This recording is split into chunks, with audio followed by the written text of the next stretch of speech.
បាទសួស្តីបងប្អូនទាំងអស់គ្នាយើងឃើញថាតម្លៃហាងឆេងមាសកាលពីយប់មិញបានចុះមកនៅត្រឹម$581នៅក្នុង1 G នៅក្នុងមួយតម្លឹងបានមកនៅត្រឹម$5,816នៅក្នុងមួយតម្លឹងបាទចំណែកຂະຫນាតអន្តរជាតិយើងគិតជាអោនបានមកនៅត្រឹម$4,826នៅក្នុង1អោន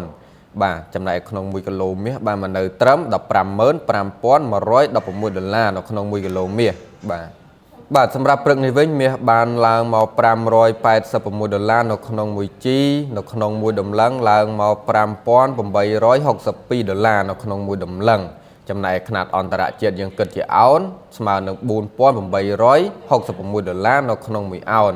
បាទចំណែកឯក្នុង1គីឡូមាសស្មើនឹង$156,339នៅក្នុង1គីឡូមាសបាទសម្រាប់បងប្អូនដែលគាត់ចង់រកស៊ីកក់ហាងឆេងមាសតាមរយៈពន្ធនាគារដោយកាលពីយប់មិញមាសកំពុងតែចុះអញ្ចឹងសិតជាឱកាស